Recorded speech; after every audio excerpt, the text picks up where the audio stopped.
Inkuru nziza Yezu Kristu nk'uko twayandikiwe na Matayo mweranda. Ahazwa mukama.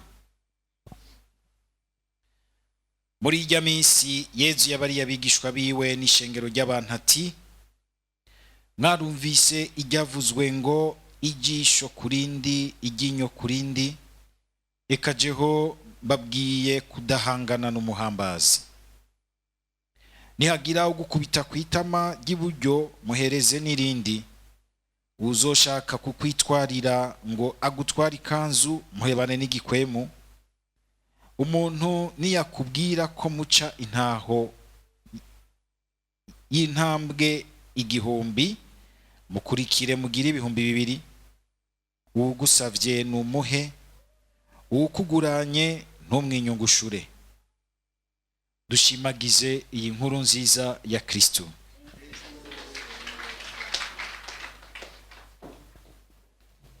Turabandanya tuzirikana mu gisomwa ca mbere amajambo y'Imana azananye muri iri baruwa rya kabiri umutumwa Paulo yandikiye abakorenti.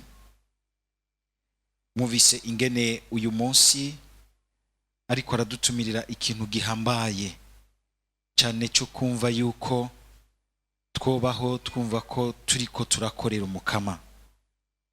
Muvise ingene agira ati ngo ko dukorana n'Imana. Ubwiyo muriko murakora ubutumwa murumva ko muriko mukorana n'Imana. Kumva ko ubuzima bwanje ndabuhindura gukorana n'Imana. Nabijya womenga ni ibintu bisanzwe byo mu buzima busanzwe, kubihindura ibikorwa byo kubaka ubwami bw'Imana.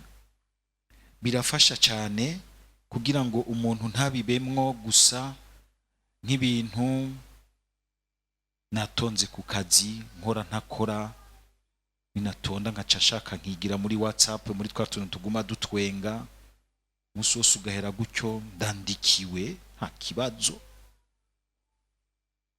Canke ugasanga ibintu ubikora bitakigira akanovera.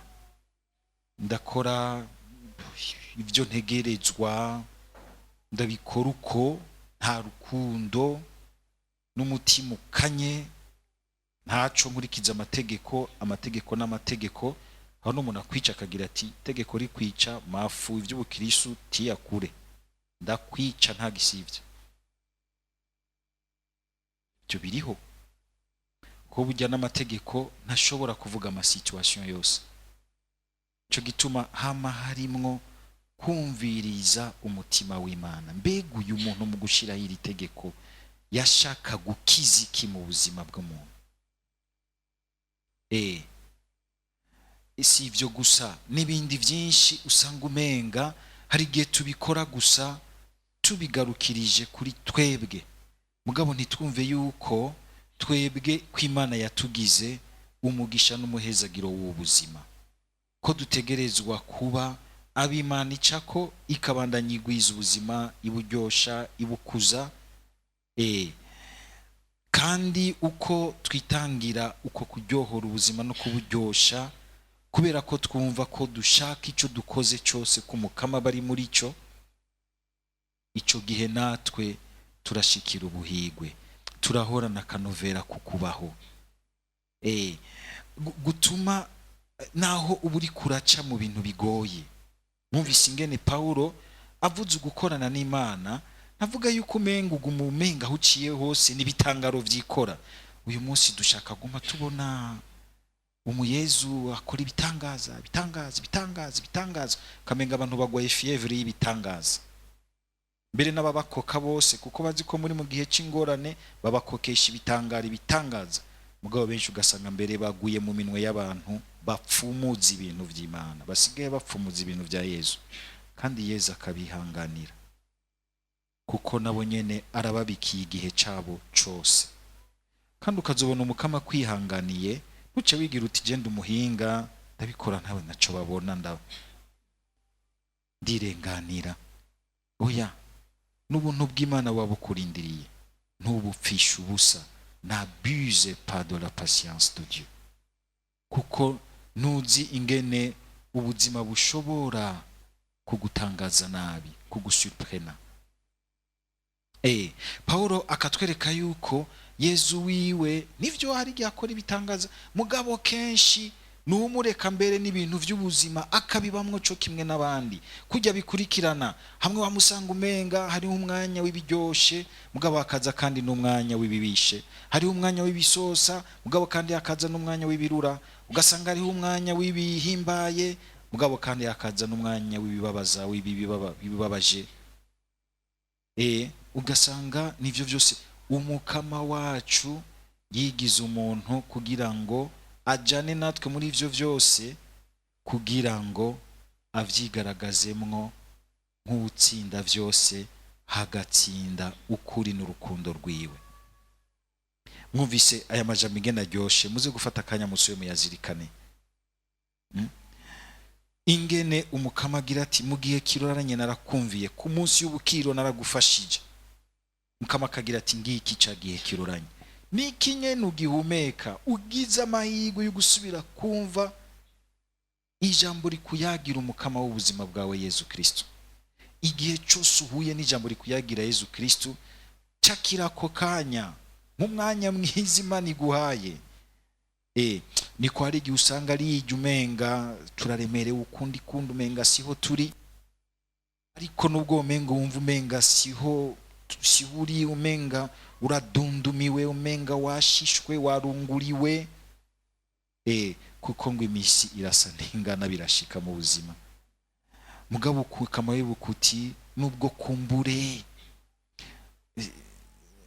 ntavyiyumvamwo, mugabo ndaziwe kwagumanye yumvamwo. Nubwo umenga jewe sindamubonesha amaso y'ubuzima bwanje disenema ngira, mugabo burya warambona, kuko abona vyose, azi vyose. Hagahiga umuntu amenya ahubwo kwifatira kuri uko kuntu Imana imumenya, kuri uko kuntu yo imwiyumvamwo, gusumbya uko afatira kungena vyiyumvamwo. Kuko kungene tuvyiyumvamwo abantu turahindagurika. Uyu munsi ndiyumvamwo bimeze neza, ejo nkiyumva bimeze nabi. Na pati birashobora guca ugasanga yajeye vyiyumvamwo nabi. Ntarigeze gutera inkuru hano, mupati yigeze kuba agiye gusomera imisa abantu barimwe abantu bashwanye. Zumva babwiye ati hora n'umukama canke mureke. Birashobora gushika. Ucugira gute? Uca wishura gute? Yongera hone nawe canke ureke.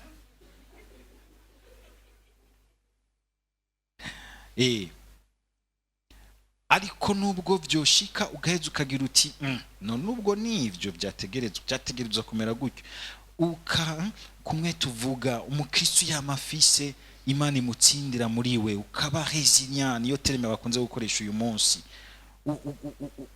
Umukareka mutima akagukurayo, agasubira akakuduza, kuko igihe cyose umukama guhaye cyo guhumeka ni igihe cyo gushobora kuvayo ugafata intumbero nziza. Ni igihe cyiza kiroranye cy'ubukiriro, ni ikinyene urimwo ukibasha kumva. Ntuzorindire kuza gusaba amasakramentu utacumva. Hariho abantu ubona ko basabye amasakramentu batacumva. Iyo yasaba ucumva wari kuvyumva ingene biryoshe gusumvya.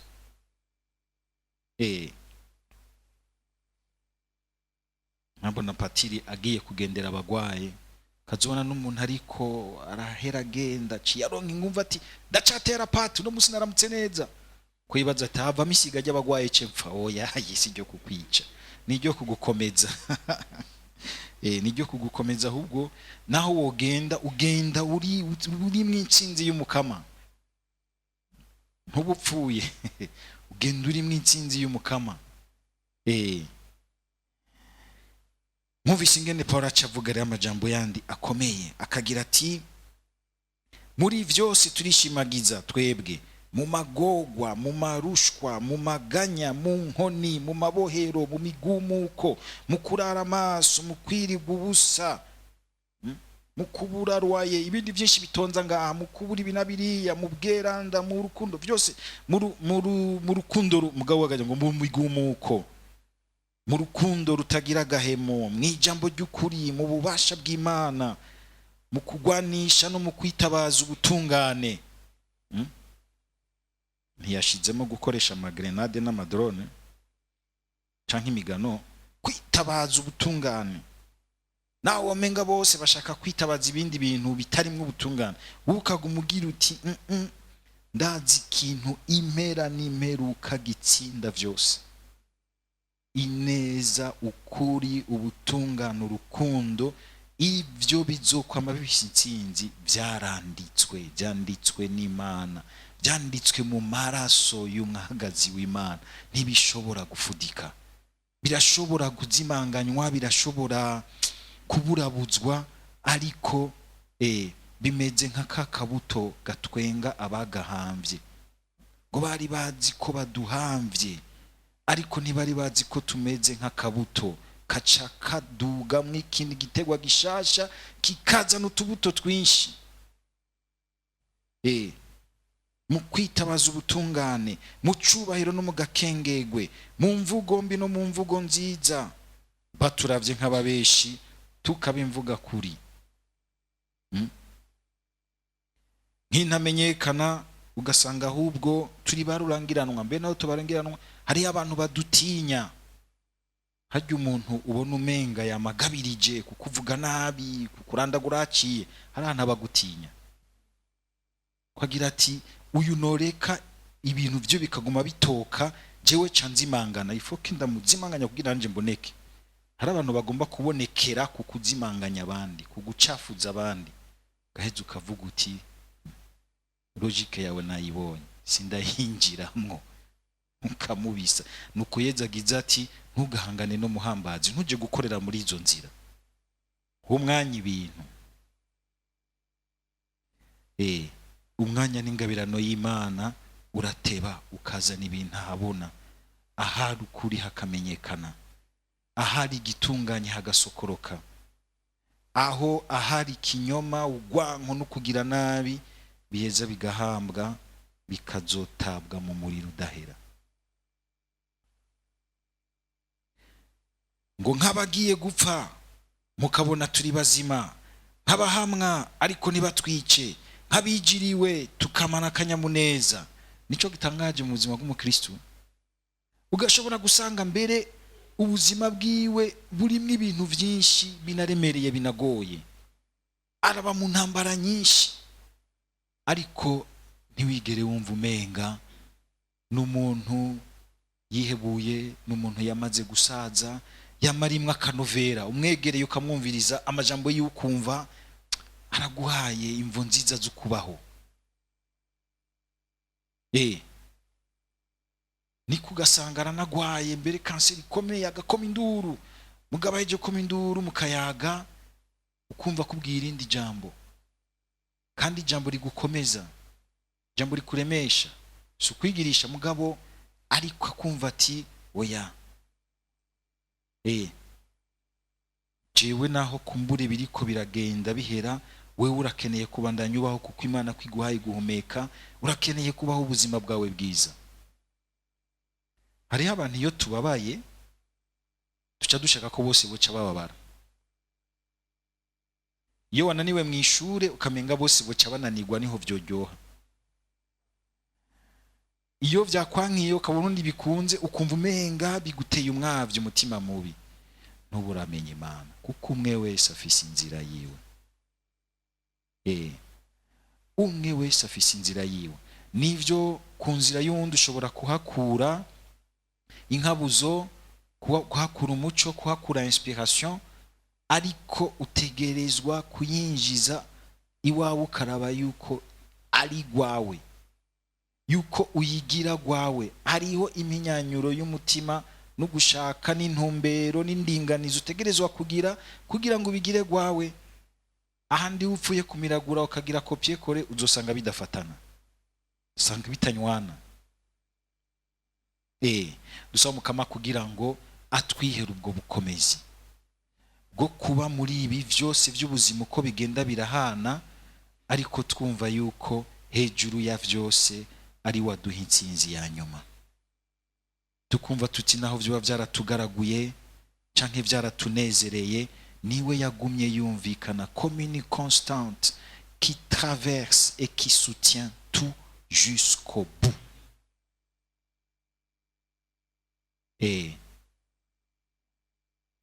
nk'umwe ari hariya mu ndiba z'ibintu ingene bigenda biragenda, akaguma agarukana umuzirikanyi wawe, umutima wawe, kumbura ukanagwa nk'uko n'abandi bagwa, ariko ukumva inguvu zikubwira ziti haguruka, ntuhereyo, urugendo ruracabandanya, gumya ukwizigira gushikana ku ntsinzi ya nyuma. Hamwe umenga bose bararushe, bararambiwe, bariko baterera hasi, ukumva izindi nguvu zikubwira ziti teramira urukundo, teramira igitunganye, teramira ukwitahanaho, teramira ukugira neza, nawe wowe uri kuragirirwa nabi, rengera, duga. Ku muntu yitwararika bene ivyo akaziga mu kwizigira, Pawulo yariko arabitubwira nejo ngo ntigutetereza kurateba kukaguha intsinzi. Ico twita la perseverance mu nema y'Imana, mu kugumya inema y'Imana. Nivyo twumvise mu nkuru nziza na Yesu agaruka ko ariko arigisha abigishwa biwe kugira igihagararo gishasha c'umuntu w'imbere, atagarukira gusa kukwiyima kugira nabi, kukwibuza kugira nabi, ahubwo akarondera no kugira neza, akarondera no kugira neza. Ariko arafasha abiwe kumva ingene abana bashaka gukorana na mutima, bashaka gukorera muri logike yiwe, bashaka gusangira nawe umutima wiwe, akazarahindura bimwe bimwe abidugana ahandi heza. Afatiye mu bintu byari mu gitabo c'amategeko, aho bigisha ko ico bita la loi du talion, umuntu niyagukorera iki kibi, raba neza umusubize ikingana n'ico yagukoreye, nturenze ko.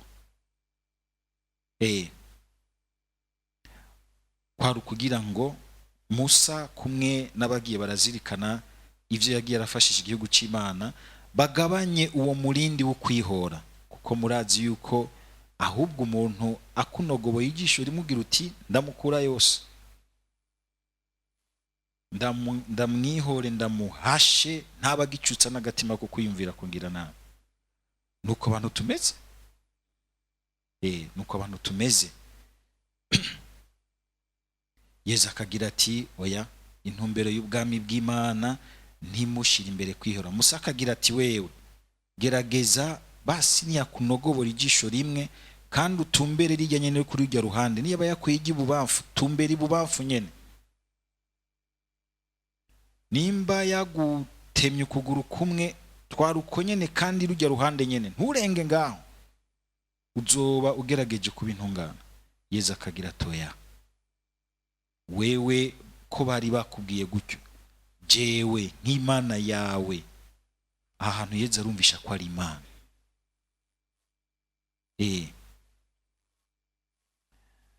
Erega hamwe bamwagiriza ngo aje guhindura ivyo twasigaranywe na Musa, hariho ivyo vy'ukuri yahinduye, atari kubihindura nko kubikura, mugabo kubiryohora, kubiduza ku rundi rugero. Byari ku rugero menga biriyimye kugusasika inganda, ariko Yesu akagira ati nawe utosasika inganda, reka kwiyumvira kugira nabi, ahubwo gira neza, mugirire neza. Je nibaza ko n'abatumwa batangaye nk'igihe hari uje kumufata, Petero agasokorora inkota akamutema ugutwi, Yesu agaca gutora akakumusubirizako. Ivyo bintu mubona ari biki? We twari tuzi ko turiko turakugwanira tugire tugutabare, none usubije ugutwi umwansi wawe, ahubwo twari tuzi ko ari gufasha ukamukura n'ukundi ko ari gusigaye, akakumusubiza. Nivyo nimba hariho ibintu bitugora, ekana twebwe bitugora kwigisha ko ninjiri beniyi, kuko twese dufise impengamiro yo kugomba kwihora. Bitugora kumva ko twoshobora kugirira neza uwatugiriye nabi. Mugabo Yesu akerekana ati aho niho hari intsinzi, kuko intsinzi si uko umutsindaho. Intsinzi ni ukwanka ko kiriya kibi cyamukoresheje kinjira mu mutima wawe kikagukoresha. Aho cagire kigukoreshe kigusanishe nawe mu kugira nabi, wewe ukagira uti oya, intsinzi nk'imwe ya Yesu iri mu kugira neza. Banza kwiyima nk'itsinda, kuko twese akugiriye nabi wumva ibisebuzi bikuyora biti yo bakujanye ntagucike. Ngaka akaryo keza. Muribuka Dawudi? Dawudi abasirikare bagaca bamukoka, kandi ari abantu bamari hafi yacu badukoka gutyo nyene. Yo bakugaye ati ikawo ubaye nk'igiwijiri, mugirira akantu muvugutira umuti. Niko nyamatemezwe dukoresha muri iki gihe. Muvugutira umuti mwiza hamwe atazokwibagira.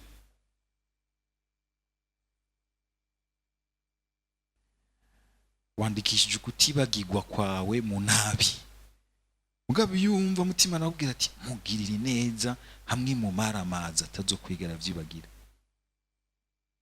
Ico usubije kikandikwa mu neza ihoraho.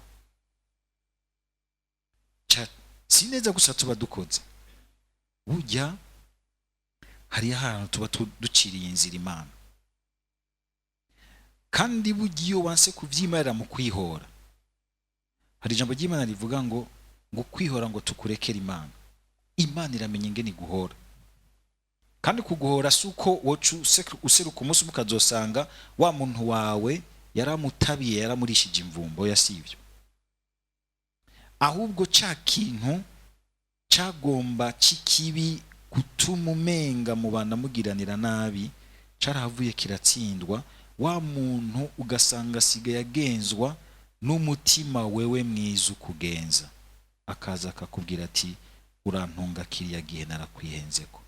Benshi biratugora kwatura iryo jambo, mugabo ukabona uko asigaye yigenza hafi yawe, uko asigaye avuga hafi yawe, uko asigaye akuvuga, hari ikintu cyahindutse.